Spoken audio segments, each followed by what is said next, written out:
All right. So we've completed the discussion of Cain's murder of Hevel and the sentence that he received, as well as his prayer and his repentance, his tshuva, and then the sentence was delayed. And at this point, the Torah then tells the story of his marriage and his descendants. So I'm going to read this story. I'm going to do 5 verses all together, and then we'll analyze them separately. So this is right after Cain got sentenced and he went off and into exile. This is chapter 4, verse 17.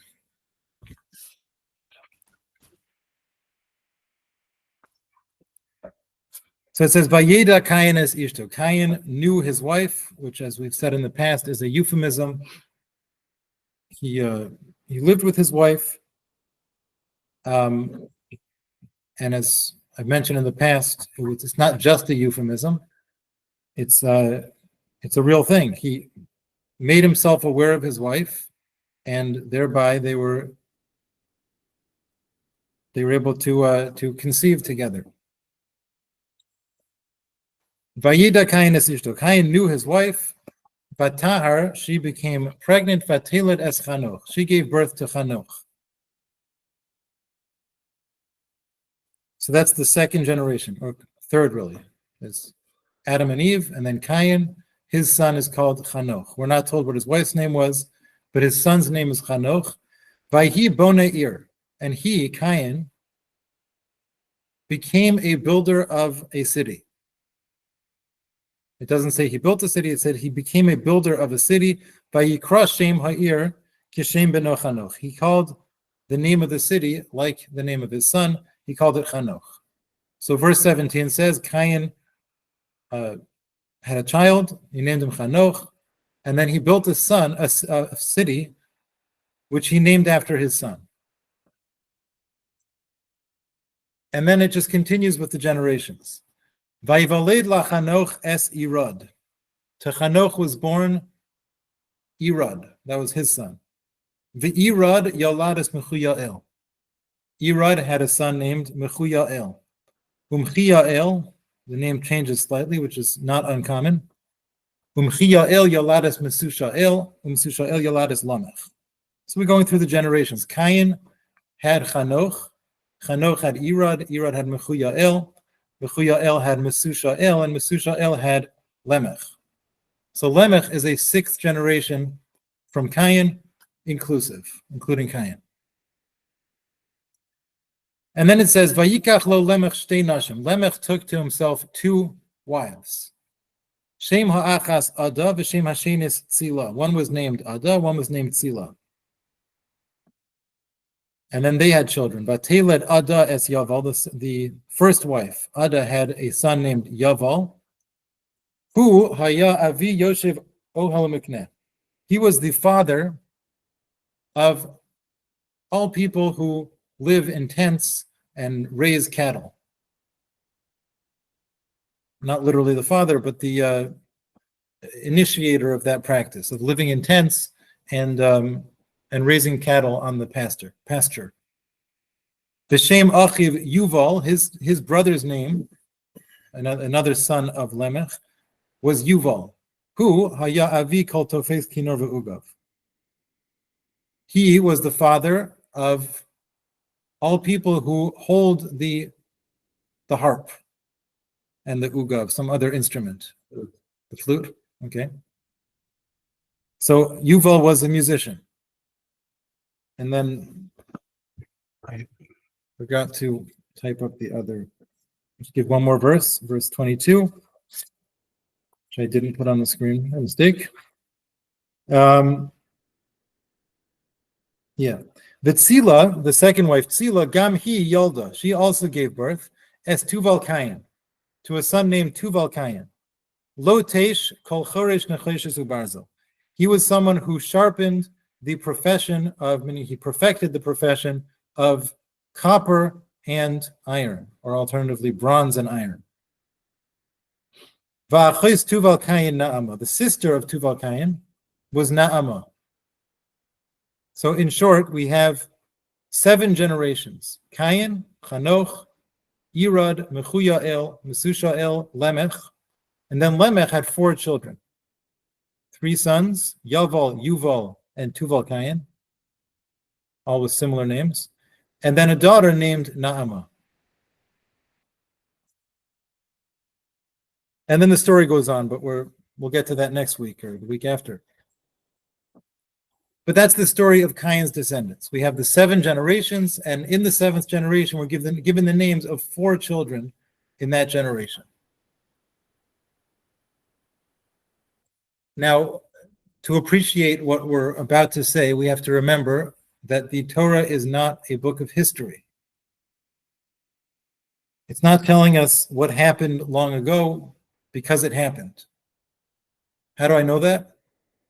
Because if you look at these 6 verses that I just read, plus the next chapter, which we're going to read in the future, in a few weeks maybe, the Torah is going to go through 1,600 years of history in one chapter. It's going to give us 10 names of the 10 generations between Adam and Noach, and that's going to be the entire history for those generations. We can be sure that quite a bit happened in that time.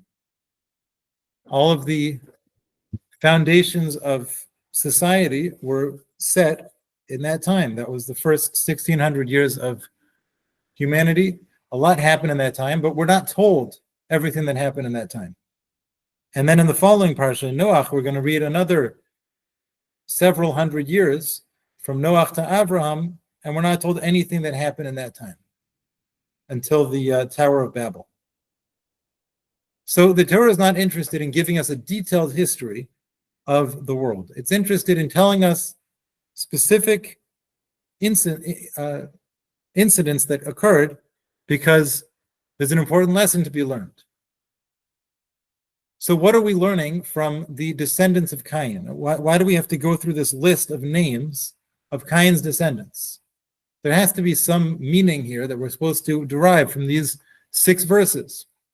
It's telling us something. So Rashi and the Ramban and others pick up on this, and they say that the Torah is trying to teach us that it's trying to give us the follow-up on the story we just read. We just read a story that Cain was sentenced, and his sentence was lightened but not lifted. And now we read about how it was carried out. He had the 7 generations.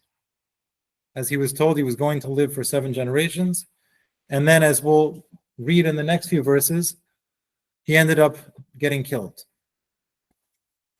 in the next episode that we're going to read.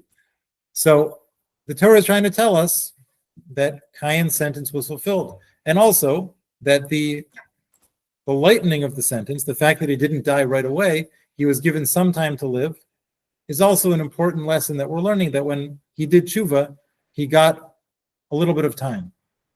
He didn't die right away. So that's 2 lessons that we're learning from this story. As we go through it in detail, we'll see some more lessons that can be learned from it. We're looking at chapter 4, verses 17 through 22. Took them all as one story. So let's go through this a little bit slower. In verse 17, it says, "Vayida Cain es ishto." Cain knew his wife, meaning he lived with her. Vatahar vateled es Chanoch. She became pregnant and she gave birth to Chanoch. Vayhi boneir. Cain was a builder of a city. Now, it's a very clumsy translation, but that's what it says. It doesn't say that he built a city. It says that he became a builder of a city. I don't know whether ArtScroll picked up on that nuance. They may have deliberately made it more readable. But what it says is that he became a builder of a city. It doesn't say that he built a city. City builder. A city builder, okay. So they did say that. They do translate it that way. He became a city builder, which means he didn't just build a city for his son and name it after him. He was continuously building. He became a city builder. Now, only one city is mentioned here. It says Ha'ir, the city. So when it says he was a city builder, that doesn't mean he built many cities. It means he built one city. So why are we calling him a city builder? Why is that his new identity? The Ramban responds to this, and the Ramban says that we have to remember Cain was cursed. Cain was cursed that the earth would not produce for him, and he was going to have to be in exile.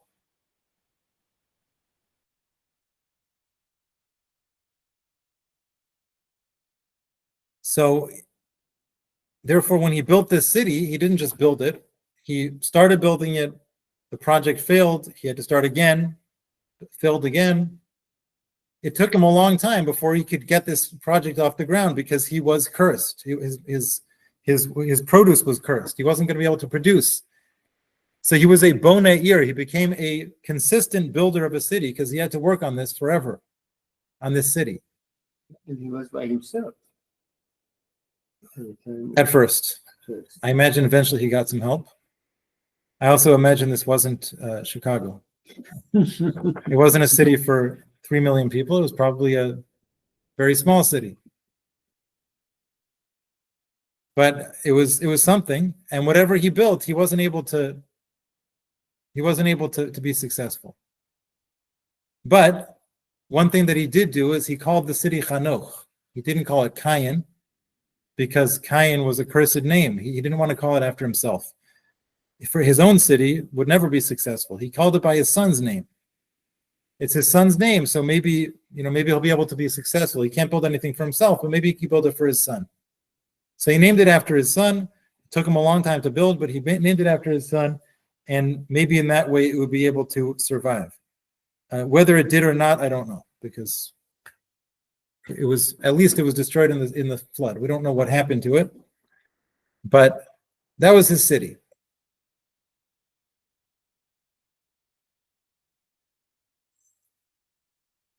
Rabbi Hirsch, in his commentary, takes this idea a step further.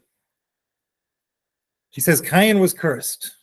And what was the curse? The curse was that he would not be allowed to work the ground, because, not that he wouldn't be allowed to, but whenever he worked the ground, it wouldn't produce for him.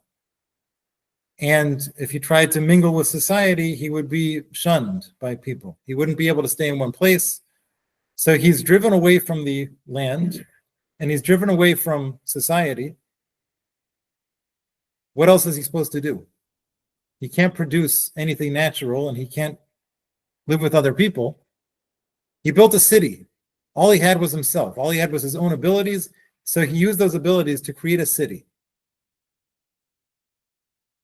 A city is a man-made construct. It doesn't live off the ground. It's not a field that produces crops. It's not even a village where there's, maybe gardens that produce some food, or, it's close to the farms. A city is entirely a man-made thing. And what a city produces is people. The field produces crops. A city produces people. It cultivates people. It cultivates their abilities. People can be artisans. They can take crops and make something out of them. But to produce actual crops in a city is not possible. What you're creating is, in a city, the produce of a city is human potential.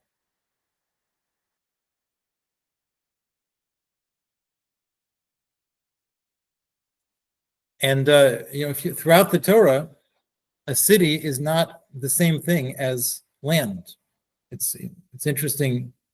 I never thought of this before, but he puts this all together. He proves this in several different places, that a city is not considered to be land. even though it's on the land and it's built on the land. And when you sell a house, you're selling a property that's connected to the ground, but we don't look at it as land. So, for example, a murderer, such as Cain. Cain was a murderer. He was exiled from the land. But he was allowed to have this city, even if it was very difficult to build, but he eventually was able to produce this city.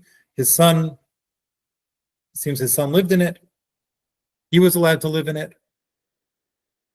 But in Torah law, an accidental murderer, somebody who was negligent and accidentally killed somebody, is exiled from the land, but he goes to a city. He's allowed to live in certain cities.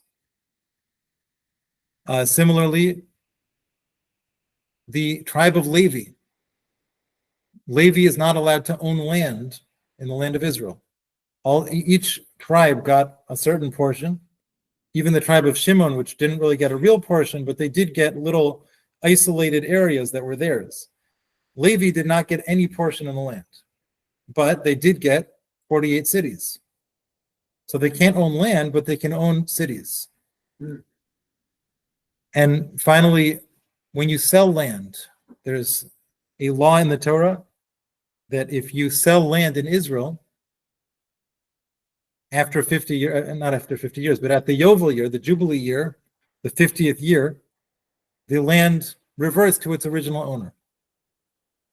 Additionally, if you sell land, even within the 50 years, the original owner or one of his relatives is allowed to redeem the land by force, meaning he'll pay you for it, but he's allowed to insist that you sell it back to him. He may have sold the land because he couldn't afford something, he needed money, he needed cash right away, but if he ever comes back into his money, or if someone else in his family wants to step up and redeem the land for him, the buyer is required to sell it back to him. Neither of those things are true about houses. Houses within cities are not considered part of the land, so those can be sold on a more permanent basis. So in all these cases, we see that a city is not land. So when Cain was kicked off the land, he was exiled from the land, he was permitted to build a city, which is a very man-made, as I said, a man-made construct. It's artificial, but it's something to live. It's a place to live. It's a place where culture can develop, but it's separate from nature, separate from the land, it's separate from the fields. So when it says, Vayhi boneh ir, Cain became a city builder, it means he could no longer be a farmer like he was before. He can no longer live on the land. So he had to change his identity. He had to become a city builder. That was what he was able to produce from now on.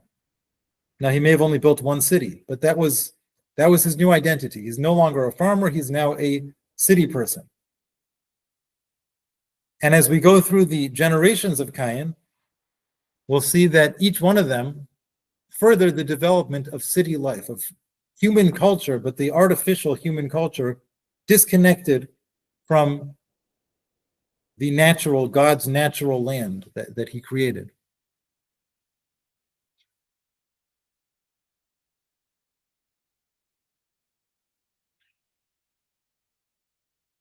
So what I'm about to say is, again, this is Rabbi Hirsch's idea.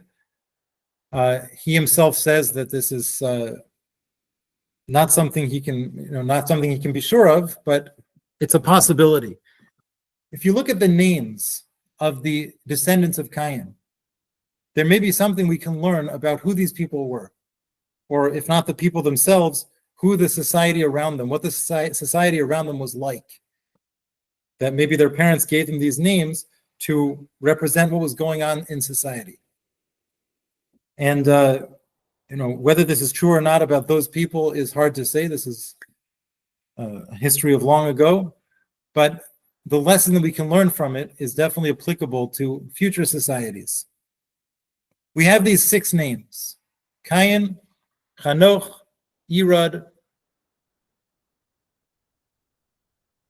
Mechuyael, Mesushael, and then Lemech and his children. if we look at these names, all these names mean something. And there's probably a reason why they mean something. Everything in the Torah means something, but these names can actually be translated. And maybe from the translation of these names, we can try to figure out how these people developed and how their society developed. So we start with Chanoch. Chanoch is the son of Cain. The word Chanoch, or Chinoch, means to introduce something, or more accurately, to introduce someone into something. If somebody's starting a new profession, or training for a new profession, or just training for life, we call that Chinoch. If you move into a new house and you make a homewarming celebration, we call that Chanukas Habayis. Or for a shul, or for the temple in Jerusalem. Chanukas Habayis, the rededication, the dedication of a house, of the temple, of the shul. So beginning a new career or raising a child is also called chinuch. It's the same word where you're introducing something new, you're introducing someone into a new role in life. Chanoch lived in a generation, either him himself or the generation around him, the people around him. Cain was introducing a new lifestyle, no longer on the land, but now introducing human culture, human society in the cities, which was something which was a new thing. It had to be newly developed. That's Chanoch.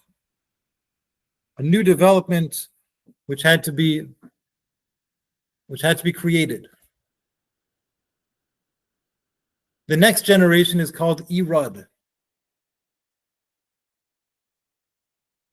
Irad is a rebellious name, and Arod is a donkey, a wild donkey specifically. Irad is a generation which rebels against this new society, this new culture that was created. Chanoch was the start of a new culture, a new city culture, and Irad is rebelling against that. The new generation doesn't like what their parents gave them, and now they want to rebel against it. The third generation from Cain is called Mechu Ya'el, which if you look at the word, break it up, Machui Kel. God is erased. They don't have they've lost their godly qualities, their divine qualities that a person has. Or maybe they lost their knowledge of God. And as I pointed out before, the name is given twice, but they're slightly different. One is Mechu Ya'el and one is Mechi Ya'el. Mechu Ya'el is passive. Machui means erased. God is erased. That's just the nature of that generation. God was not present in their minds. Mechi Ya'el is active. They're not interested in God. They want to, or their divine qualities. They're not interested in that. And then the next generation is Mesu Sha'el. Mesu means population, people around. And Sha'el means ask. The population, the general population around is just confused. They're asking. They don't know where they come from, where they're going. They're just confused in life. If you didn't follow the linguistic aspect of what I just said, that's fine. But the progression that he's describing, or that these names describe, is something that has been observed many times in history.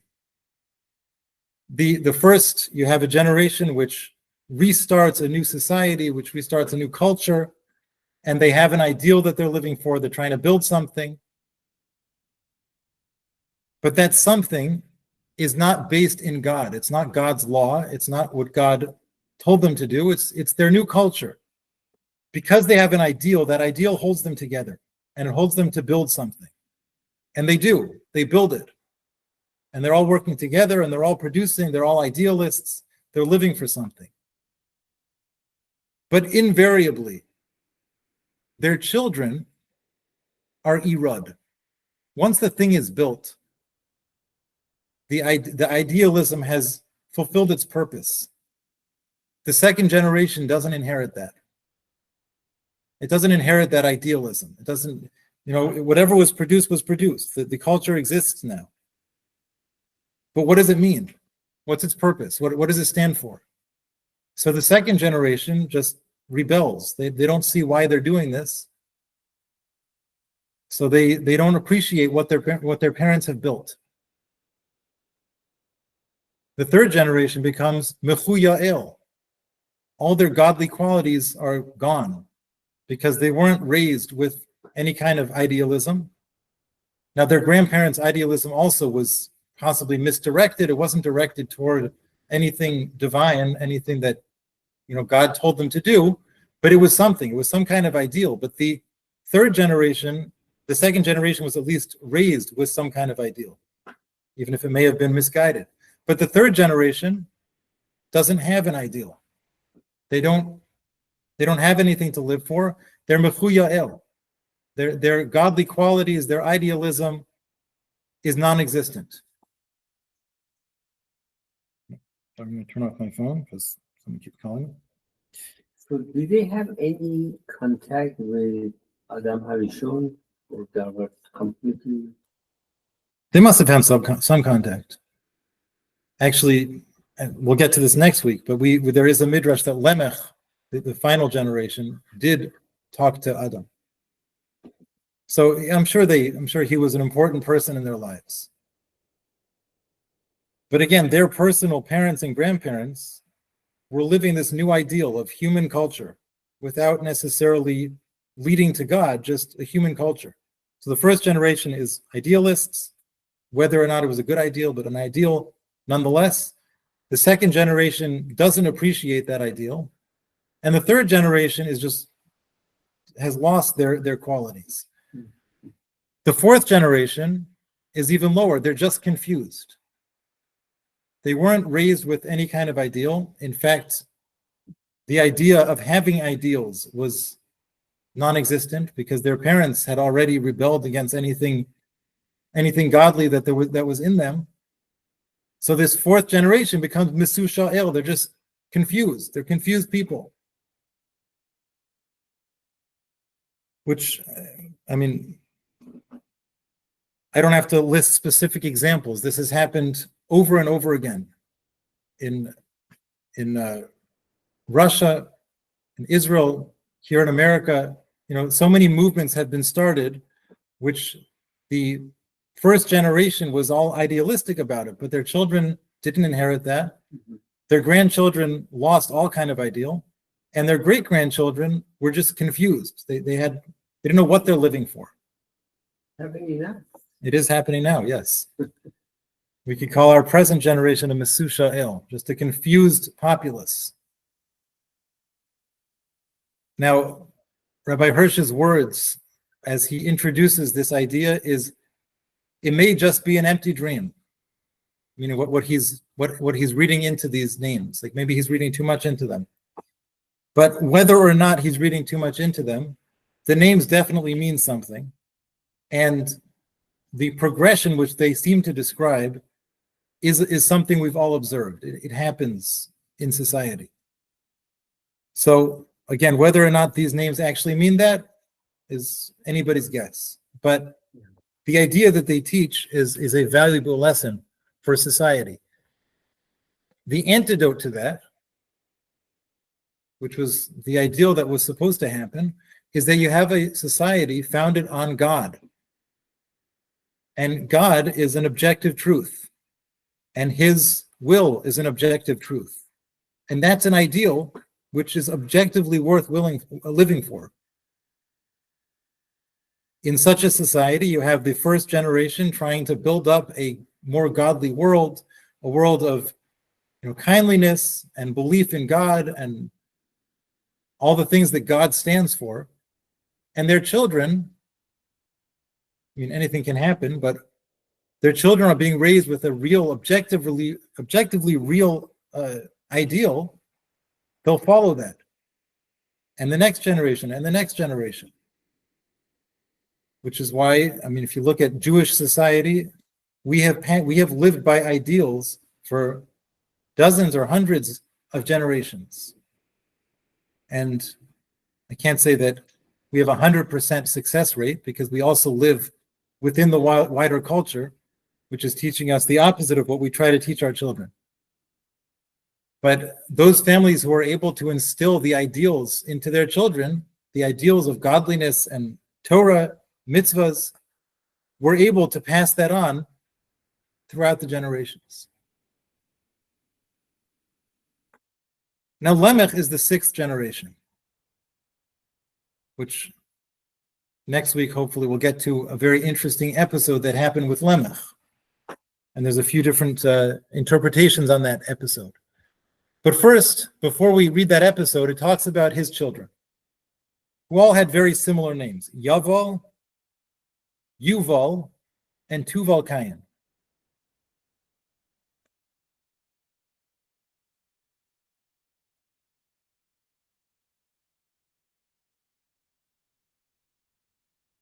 And we're told what these people did. Yaval was the shepherd. He lived in a tent, and he had flocks. And he was not only that he had his own flocks, but he initiated this concept of living in tents and shepherding flocks. I said cattle before. It probably could mean either one. But he had either sheep or cattle or whatever he had, or maybe both. But he had possessions. He was the first person to have real possessions. Hevel was a shepherd too. But it doesn't say about him that he had mikneh. Mikneh means possessions. And Cain previously had been a farmer, but it doesn't talk about how he owned land. It just says that he worked the land. There was nobody else around, so you didn't really have to demarcate property. But Yaval was the first person to develop this profession of shepherding sheep and creating property. That was Yaval, which the word Yaval actually means that. Yaval means to give.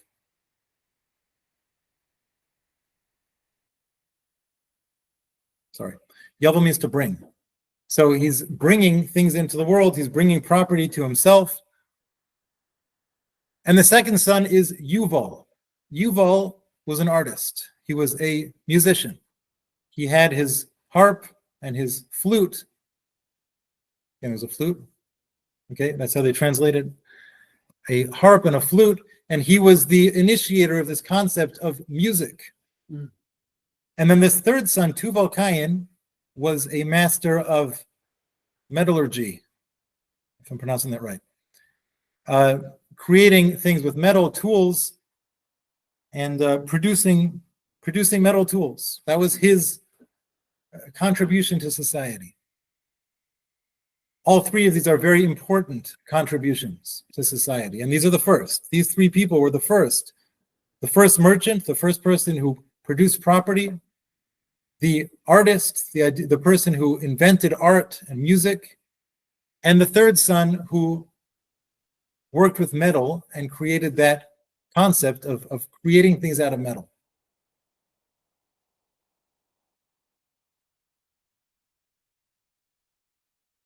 I want to talk a little bit about the musician, Yuval. First of all, the name Yaval, the first son, as I said, means bring. He produces, he brings important things to the world. Yuval is the same word, but it's in the passive. Things are brought to him. As a musician, he's not producing anything material. He's just producing art. He's producing pleasure, enjoyment. But because he's not producing, he's not bringing anything, things have to be brought to him. Other people have to produce for him. And they're willing to do that because he's providing entertainment for them. But he is the musician. He's providing this, you call it a spiritual, emotional product, but not a real physical product that people can eat or benefit from. He is Yuval. Things are brought to him. And then Tuval Cain, the form Tuval, again, I can't get too much into grammar without putting people to sleep, but the form Tuval is again the same word, Yaval, Yuval, Tuval, but it means production, the concept of production, because he produced metal. So he's the one who creates the tools that produce everything else. That's these three brothers. The musician, the one who produced music, art, is a very important product for a family like Cain's, a family of Chanoch and Irad and Mechuyael and Mesushael, these people who are becoming progressively further from any kind of spiritual ideal, any real contact with God, any objective ideal. They're just living for their culture that they've created. Art is a very important part of culture because art is something that stimulates the senses. It's emotional, especially music. Music speaks to emotions. And people that, and I'm not saying that people with ideals should not live with music, should not have music, but people without ideals certainly do need music because they need to have something that awakens in them the idea that there's something beyond them. There's something in the world, there's something to experience that's, you listen to music, if it's a nice piece of music, you feel elated, your spirits are lifted, there's something beyond you. And that's something that music can create, it can produce in a person. A culture which is devoid of God, devoid of spirituality, needs some kind of contact with something beyond themselves. And music lifts people up in that way. Now, of course, music could be used to accompany a religious service. It could be used to awaken religious sentiment. It could be used for that purpose. But I'm saying someone that's devoid of any kind of religious sentiment certainly needs the music to uplift him. So this was very important for Cain's culture. And if you look at other cultures which were distant from any kind of godly ideal, they always had art. The Greeks and the Romans, they had some kind of god or gods, but they were not exactly religious people. They weren't living for a religious ideal. They were just living for their physical senses, and they are the people that perfected art. In Europe also, it was after Europe abandoned religion that they developed art. The Renaissance and on is when they really developed their art to the point where you had, music which has not been matched. The classical music of several hundred years ago, the European music, has not been matched since. They produced beautiful music as they were becoming further and further distant from any kind of religious idea. As they became more and more secular, they needed music more, something to lift the spirits. Now, I'm contrasting music with religion. Again, I'm not trying to say that music is an anti-religious thing. It's not something that you shouldn't be doing. But it can become a replacement for religion and culture in general for many people. And we look at the society around us, at least society a generation or two ago. Culture became a replacement for religion. Education, art. If I'm an educated person and I play an instrument and I've learned music appreciation, I go to concerts and I go to dances and I know how to go to a restaurant and eat in a very cultured way. And I'm also charismatic and I have a beautiful house and I can entertain guests and they all enjoy coming to my house. It's clean and it's nice. That personality that has replaced religion. It replaced the concept of actually living for some kind of an ideal. David Melech also played. Again, I'm not saying that. I'm not saying that there's something wrong with music. I am saying that it can become a substitute for any kind of religious ideal. If they just totally abandon the religion. Yeah. And I'm also saying that without religion, it becomes necessary. It becomes a necessary replacement because people need some kind of spiritual thing, some kind of emotional thing to live with, to be able to live with themselves. That's now the development that takes place and possibly took place with Cain's descendants.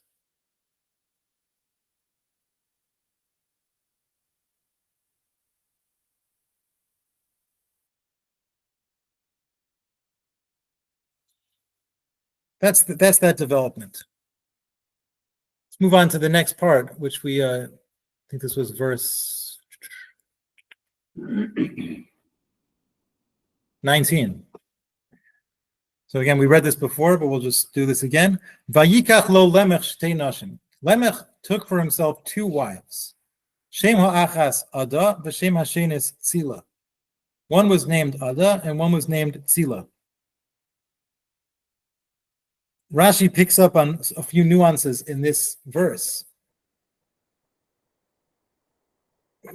Lemech has 2 wives. It doesn't need to tell us that there were 2 wives, that we can count. It says he took Ada and he took Tzila. And in general, throughout Tanakh, it's not uncommon for someone to have more than 1 wife. It doesn't usually number them. It just says he married this person and then he married that person. And that's 2. But here it says he took 2 wives. So Rashi quotes the Midrash, which also picks up on this idea. And he says that it wasn't just 2 wives, because there was 1 and 1, makes 2. It was a pair of wives. And the Midrash tells us that this was actually what society was doing at that time. Everybody married 2 wives. Everyone married wives in pairs. The reason they married wives in pairs is that they wanted to have children, but they also didn't want to lose the youthful, beautiful woman that they married. So they found this solution. They married 2 people. One of them will have children with. The other one will be on some kind of birth control, whatever they had at that time to practice birth control. And she will never become pregnant, and the other one will. So one will have children and one will not. That was what they did. Rashi describes this as the Dor HaMabul, the generation of the flood. So this is the 7th generation from Cain, which possibly could have been at the same time as the flood in Noah's time, or it may have been, there was an earlier flood. The Midrash tells us there was an earlier flood, much earlier. It didn't cover the entire world, it didn't destroy everything, but there was a major flood that affected a large segment of humanity. Which flood Rashi is referring to, I don't know. But Rashi tells us that society at that time was very degenerate, and they did believe in having children, but they were also marrying for other purposes. And they were marrying just for the sensual reason that they wanted to have a wife. So they married 2 people. One would be the mother of their children, and the other would be the one that they enjoy, if I can use a coarse term. They use her. And what are their names? The names of these 2 wives. One is named Ada. Now, Ada means remove. So Ada did not live with Lemech. Ada was removed from Lemech. He visited her when necessary because he wanted to have children. Once she was pregnant, he walked away from her, and she lived by herself. She was removed from him. He wasn't really interested in her. He just wanted to have children and be married, but not to her because she's pregnant. So he removed her to a different place, visited her when necessary to have children, but mainly it was Tzila. Tzila was the main wife, and Tzila is the one that he lived with in general. Tzel means shadow. She lived in his shadow. She was always with him. Because, again, he was using her. He wasn't married with her to have a relationship with her, a real emotional relationship. He wanted to look at her and enjoy her. And Ada was the one he had children with, who was not part of his family. She was removed from his family. So that's his 2 wives. And it's not just talking about Lemech, it's talking about the entire society at that time. Now, I mentioned that Ada used some kind of birth control. Sorry, Tzila used some kind of birth control, whatever was available at that time. Now, clearly, it wasn't perfect birth control because she had a child. She had two children. She had Tuval Kayin and his sister Naama. So obviously,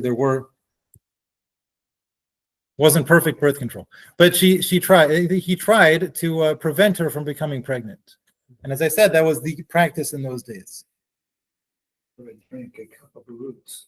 Yeah, roots meaning some kind of poison, some kind of. Rashi says he gave her some kind of a drink that would, some kind of potion or whatever that would prevent her from becoming pregnant, which again was not perfect. Now, if we look through this entire list, there are no women on this list. We told the 7 generations from Cain through Tuval Cain. And in the next chapter, we're going to learn about the 10 generations from Adam to Noach. And then later on in the next parsha, we're going to learn about 10 generations from Noach to Abraham.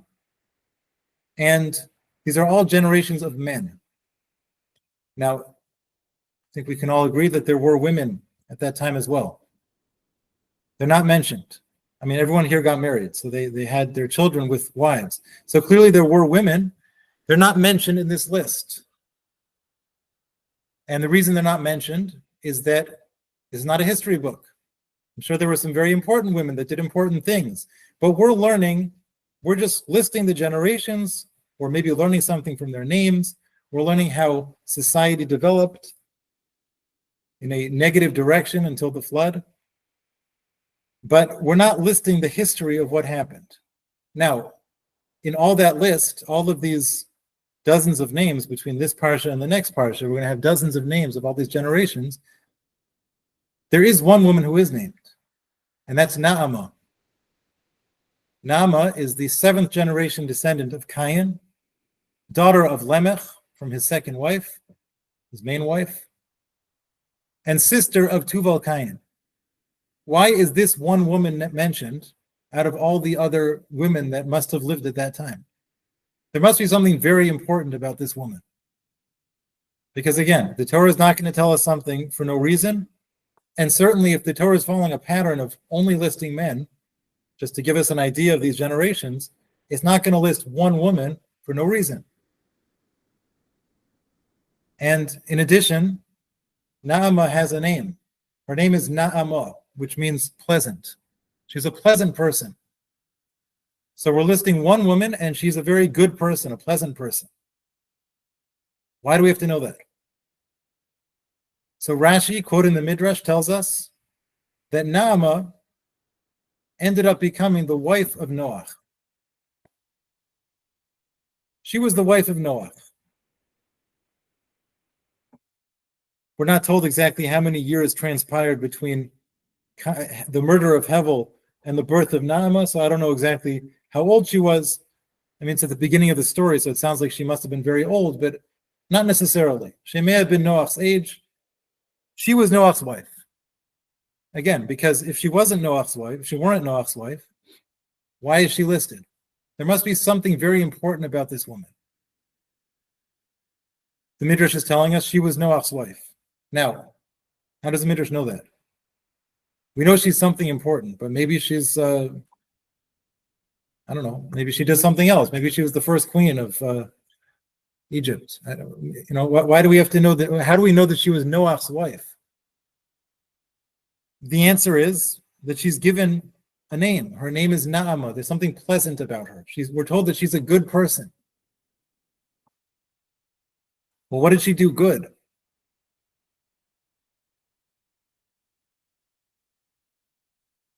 And here is the answer. She was Noach's wife.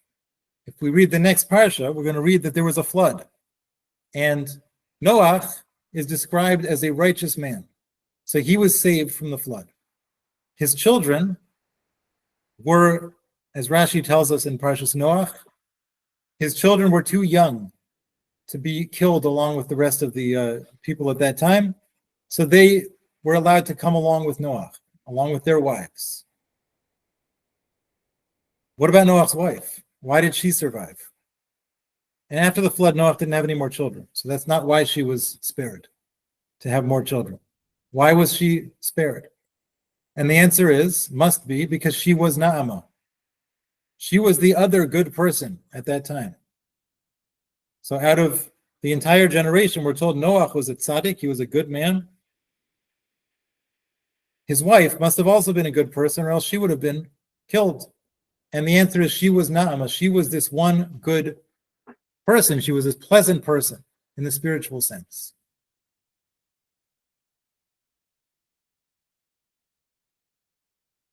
So that's why the Torah is listing us this one woman and telling us her name. She was Na'amah, she was Noach's wife.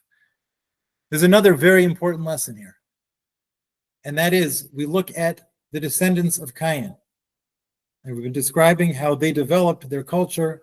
And these last three children, the brothers of Na'amah, were the ones who developed the idea of having sheep and cattle, and producing and owning, and the idea of working with metal and producing tools, the idea of music, art.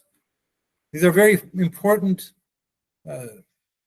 contributions to society, which we benefit from today. Till this day, we still benefit from these three contributions of these three brothers. But they did not survive. Whatever they contributed to society did not save them in the flood, or their descendants. If they were not alive, maybe they died already. Their descendants weren't saved. Na'amah, the good child, the one who was a pleasant woman, she's a good person, she did survive. Not just because she was Noach's wife, but because she herself was a good person, a Na'amah, a pleasant person. So the only one of the descendants that inherited the name was Tuval Cain. Is there something about that why that name with Cain in it? Well, Rashi tells us that by becoming a metal worker, he's the one who perfected not only tools in general, but also weapons. So Cain was the first murderer. Tuval Cain was the first person who produced weapons. So another meaning of the word Tuval is like tavlin, is spice. So when you cook something, it's very bland. If you add spice, it becomes more tasty. So he spiced Cain's act. Cain was a murderer, and then Tuval Cain made that easier. He made metal tools that could be used for murder. Wow. Now he's, obviously metal tools are also useful. They're important things to have for other reasons. But one negative consequence of what he did is that he produced weaponry. Fascinating. And Dennis, go ahead. Yeah, I know the lineage mostly mentioned only men. Yeah. Where did the first women, like Cain's wife, where did they come from? Well, I think you're asking about Cain's wife specifically, right? Because after Cain, he may have had daughters. There were daughters, but they just weren't mentioned. Right. And there must have been women. And I mean, statistically, there has to have been women. And also everyone had a wife. So there were women. So Cain himself must have had daughters. And later on, Shais, we're told he had daughters. We're just not told their names. And all the future generations after Shais, we're told that they all had daughters without being told their names. But you are asking an important question. Where was Cain's wife from? Because we know that Adam and Eve had Hevel and Cain. That was the two sons, Cain and Hevel. Cain was first. Those were the two sons. Where was the daughters? So as we learned this a while back, but it's been a while, so we can have a refresher. There were some sisters also. Adam and Eve had two sons at first. They later had another son. At first they had two sons, but they also had, these sons had twin sisters. So Cain had a sister. Hevel had two twin sisters. They were triplets. That's what the Midrash tells us based on the multiple uses of the word es in those verses. Now, who did Cain marry? He married his sister. In general, the Torah prohibits marrying a sister. That's incest. But when the Torah prohibits in marrying a sister, the Torah describes it as chesed hu. It's a chesed. Now, chesed in Aramaic means shame. So that's the simple meaning of the verse. Don't marry your sister. It's a shameful thing to do. It's incest. But the other explanation, the midrashic explanation is, the Torah tells us not to marry a sister. You might ask, what do you mean I can't marry a sister? Who did Cain marry? We're all here today because Cain married his sister. So what do you mean I can't marry my sister? And the answer is chesed hu. Hashem did a one-time act of kindness by waiving this prohibition and allowing Cain to marry his sister in order for the human race to be able to continue. But that was a one-time thing, and in all future generations, we don't marry our sisters. So, yes, Cain and Hevel did have 5 sisters, and then Cain married one of them. Sorry, not 5, 3 sisters. They had 3 sisters, and Cain married one of them. But I mean, even the third son, Shem, he probably also had a sister. Yeah, there were, I don't know if he had a twin sister, but there were other sons and daughters. From Adam, Rishon, and Chava. Yeah. But again, by that time, there were also all of Cain's descendants. So Shes didn't have to marry his sister. He could marry his great-great-great niece. Oh, from Cain. From Cain, I see. Right. The other question is that, what was the age difference between Adam Harishon and Noah? Well, Adam was born in the history of the world. Adam was born in year 1 or year 0, however we count it. Noah was born in year 1156. 56. So, because I'm just trying to understand, if Naama became wife of the Noah, Yeah. how was that as far as the age and the years? It depends. It depends which midrash we're following. When you look at the midrash, the midrash doesn't always agree with itself because there's many authors and they don't necessarily agree with each other. So according to one midrash, which Rashi quotes, Nama must have been about 1,000 years older, or maybe 900 years older than Noah. But according to a different midrash, she may have been his age. It depends how long this progression was with Cain's 7 generations. Was it a quick thing like it is today? 7 generations is maybe 150 years or so?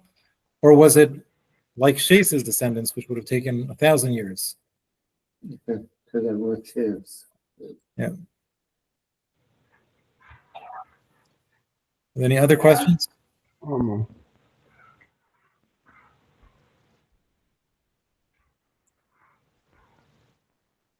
Okay. Thank you. And a Gemara Chassima Tova to everybody.